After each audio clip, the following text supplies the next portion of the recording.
Bir məclisdən, bir yerdən, bir otaqdan çıxandan sonra adın çəkilirsə, kartlar bugün nə danışıldığını göstərir. Gəl baxaq sənin haqqında danışan insanlar nə deyir. Belə baxaq, birinci başlayaq. Kimlər səndən danışır? Sənin hansı xüsusiyyətin diqqət çəkir? Və arxandan müsbət danışan kimdir? Birinci belə başlayaq. Kimlər sənin haqqında danışırlar? Oy. Kimlər nə danışır bilmirəm, amma bu insanlar səni çox güclü bir olaraq görürlər və keçmişdən olan insanlardır daha çox və yaxud da ki, keçmişdə bir münasibətin olan insanlardır, bir əlaqən, bir qohumluq. Yəni, ümumiyyətlə, haqqında danışılan insansan. Haqqında daima danışırlar.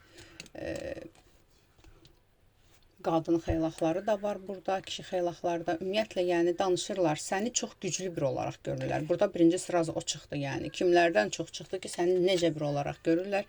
Güclü, uğurlu, şanslı bir olaraq görürlər və həmçinin burada əgər evlənib ayrılmışsınızsa, keçmiş ailənlə əlaqədar, keçmiş qohumların, keçmiş əlaqələrin və yaxud da ki, münasibətdə olub bitirmisənsə, yəni keçmişdəkilər də danışırlar sənin haqqında. Sənin hansı xüsusiyyətin diqqət çəkir?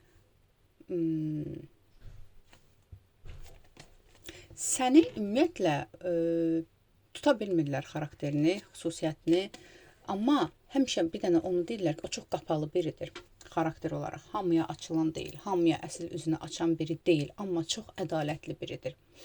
Çox əxlaqlı, çox ədalətli bir insandır və hər şeyin yerini biləndir. Belə deyirlər sənə, ən çox odur. Davranışının, danışığının, sözünün yerini bilən və hər zaman haqq, ədalətə fikir verən bir insandır. Və daima belə, yenə deyirəm, sən populyarsan ətrafında, belə deyim, ola bilsin, bəlkə də burada blogerlər də var, bəlkə də burada özünüzün səhifəniz var, özünüzün işinizlə əlaqədar tanınırsınız. Hər nədirsə, yəni elə bil ki, bütün ortamlarda haqqında danışılır. Amma daha çox burada ədalətli olduğun, zirvədə olduğun, belə deyim, və qapalı biri olduğun, yəni hamıya açılan biri deyil bu insan. Belə bir şey deyirlər.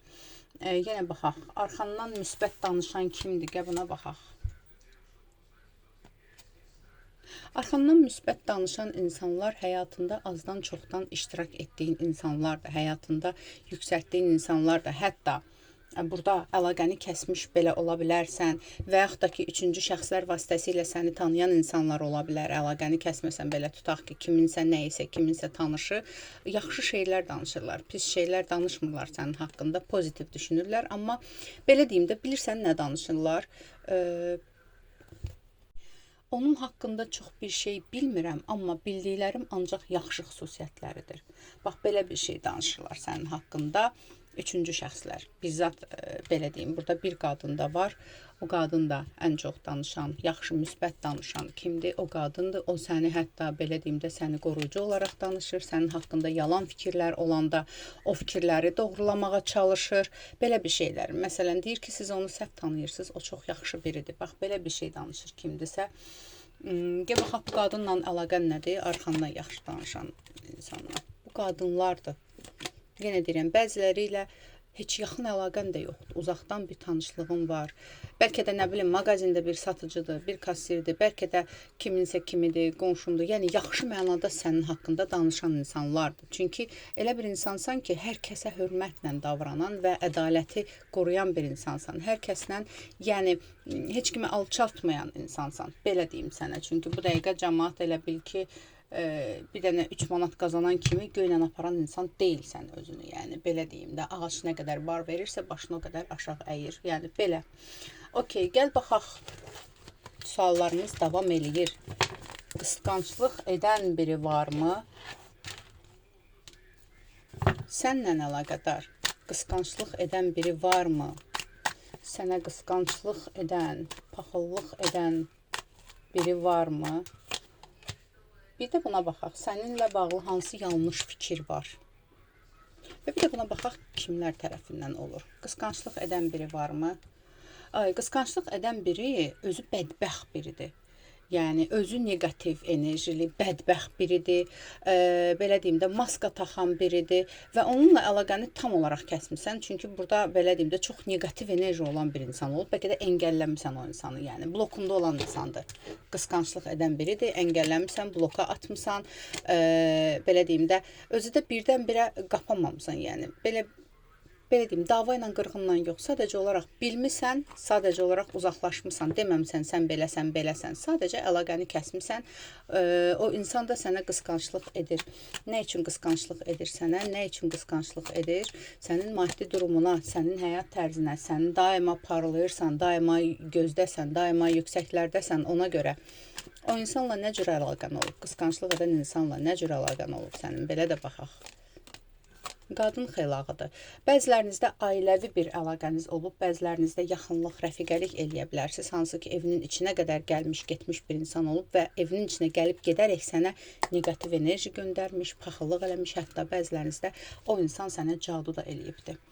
Və ondan zərər çəkmisən və artıq kəsmisən əlaqəni, bütün bir əlaqəni kəsmisən o insanla. Okey, sənin haqqında hansı yanlış fikir var? Yanlış fikir odur ki, bunlar fikirləşirlər ki, sənin evdə pul ağacın var, daima o pul ağacından pul dərirsən. Yəni sən bombasan, sənin hər yerə əlin çatır, sənin arxanda bunu izləyən qadın xeylağıdırsa, sənin arxanda bir yox, bir neçə kişi dəstəyi var. Əgər bu kişidirsə, yenə də sənin arxanda hansısa bir dost dəstəyi, yüksək bir dəstək var və ya özün beləsən. Yəni bunlar belə fikirləşirlər haqqında. Və bu da onları paxıllıq mənbəyidir. Əslində bu yanlış məlumatdır. Bu doğrudurmu? Bəs bu yanlış fikir, zaten yanlış fikirdir. Yox, sadəcə sən bütün bunları öz zəhmətinlə, öz əməyinlə və Allahın sənə, belə deyim də, bu Allahın qismətidir, Allahın taleyidir sənə yazdığı. Sadəcə bunlar belə fikirləşir. Bunlara belə xoşdur. Yəni çaqqallar zaten kimsə irəli gedə biləndə deməkdən ki, o çalışqandır, mən tənbələm deyə bu gündəyəm, deyir ki, onu kimsə saxlayır, belə deyim də, loru dildə desək, onun arxası bəkdir, belə deyirlər. Yəni, bax, bu belə bir çaqqallardır, yanlış fikir ürətənlər. Gəl belə baxaq, nə cür, kimlərdir, nə idi sualımız, bir dənə baxım tək. Sualımı unutmuşdum, təkrardan baxdım.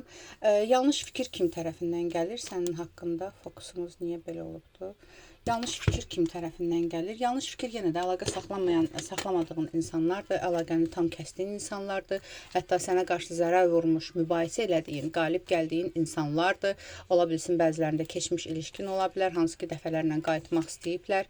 Təkrardan sən tərəfindən, belə deyim də, sənə əli çatmayan insanlar. Gəl belə deyək, yəni. Okey. Gəl baxaq belə, öz enerjini necə qorumalısan? Bir dənə buna da baxaq. Öz enerjini necə qorumalısan? Kartlardan məsləhət. Öz enerjini necə qorumalısan? Necə qorumalısan? Bu şeyləri düşünmədən Allaha, ilahi ədalətə güvənərək sən zaten qoruma altındasan, bunu bilərsən, sən əcdadlarının qoruması altındasan, sən Allahın, kainatın, yaradanın, Tanrının, inandığınız nə varsa, yəni qoruma altındasınız siz. Buna görə də rahat olasan. Sadəcə bir dənə bil ki, kim sənə zərər vuracaqsa, zaten özü cəzasını alacaq. Sən maksimum qorumadasan, özü də sən, burada bəzilərinizə özünüz zaşita qoymuş insanlar da ola bilər. Kiməsə qoydurmuş və yaxud da ki, daimi dualarla enerji sahəsini qoruyan insanlar var. Çünki bumerang bir zaşita var burada. Yəni kim neyinirsə, zaten özünə geri qayıdır. Və anında özünə geri qayıdır və o insanlar özləri qarşığa düşürlər. Konkret olaraq bağlanır yolları o insanların. Bax, belə bir qorumadasan. Okey, gəl belə deyək, başqalarının fikrindən, əslində bir dənə bunu bilin ki, başqalarının fikrindən daha güclü olan, yəni sizin öz fikrinizdir. Belə bir olumlamalar eləyə bilərsiniz. Daimi daxili sakitliyinizi, huzurunuzu qorumaq üçün belə bir olumlama eləyin. Hətta bura yazın, unutmamaq üçün, digərlərinə çatdırmaq üçün. Başqalarının fikrindən daha güclü olan mənim öz niyyətim və daxili sakitliyimdir. Bunu deyə bilərsiniz və həmçinin enerji sahənizi daimi olaraq qorumaq üçün, özünüzü daima qorumaq üçün Fələq Nas surələri var. Hərəsini 3 dəfə oxuya bilərsiniz. Fələq Nas, İxlas surəsi var və yaxud da YouTube-da var, yəni bu surələr. Bunları qoyub bunun sədaları altında səhərinizi aça bilərsiniz, enerjinizi qoruya bilərsiniz. Həmçinin belə deyim də, enerji qoruma üçün belə bir şeylər var ki, məsələn, evi daima sərinləmək, o pəncərəni daima açıq saxlamaq lazımdır ki, evdəki neqativ enerji çıxsın. Bu duaları qoysan, vəbşi ümumiyyətlə bu duaların sədasında neqativlər uzaqlaşırlar. Üzünü sərin su ilə yuya bilərsən, bu da sənin enerjini düzəldir, təmizləyir. Bu qədər aldım, qəbul edilməyəcək ətraflı baxım üçünsə profildəki nömrə ilə əlaqə saxla.